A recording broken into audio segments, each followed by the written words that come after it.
غیرت سودبولدی جیان در وقتش خیلی ثروتمند و پرنفوذ پرزیدنت سابق قزاقستان نورسلطان نظربایف به 6 سال زندان محکوم شد. غیرت سودبولدی نخستین نفر از خویشاوندان نزدیک نظربایف است که برای جنایت‌هایی که در دوره ریاست عمکش صادر کرد، از جمله برای غصب تجارت‌های دیگران محکوم به زندان شد.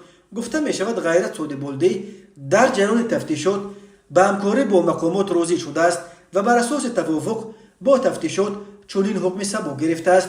بنا به گزارش رادیوی ازاتق، دادگاه رقم 2 نویه بایکنیر شهر استانه پایتخت قزاقستان روز 26 سپتامبر سال 2022 همگی 10 روز بعد شروع مرافعه غیرت سودبولدی را در دزدی مبلغ‌های بزرگ از شرکت‌های دولتی قزاق تلکوم و TTS به 6 سال محبس نظامش میانه محکوم کرد. غیرت سودبولدی از سوی دادگاه بر رسانیدن ضرر به مال و ملک با روی فریب و با سوء استفاده از باوری و تصرف مال و ملک به او باور کرده شده گناهکار دانسته شد. با حکم دادگاه او همچنین برای 10 سال از حق اشغال منصب‌های دولتی محروم کرده شد. قبلا ایبدار کننده دولتی جنگلدی ایسیبایف از دادگاه همچون جزا برای سودبولدی 6 سال زندان طلب کرد و همچنین خواسته بود که او را از اردن دولتی حرمت و فراست هم محروم کنند. روز 20 سپتامبر وقتی ایبدار کننده طلب خود را در دادگاه ارائه کرد، غیرت سودبولدی گفت از توافق با تفتیشات و همه آنچه که پروکورور گفت پشتیبانی میکند.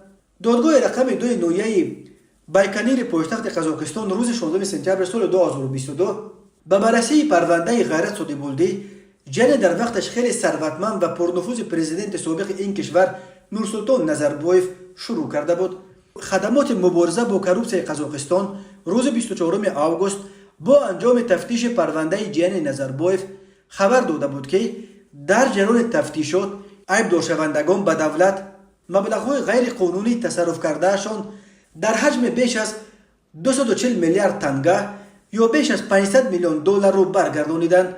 همچنین گفته میشد که تفتیشات علاوه دست داشتن غیرت سودبولدی در جنایت‌های چون سرپیچی از پرداخت انداز و باج و خراج گمرکی و شستشوی درآمدهای غیر قانونی را تفتیش میکنند.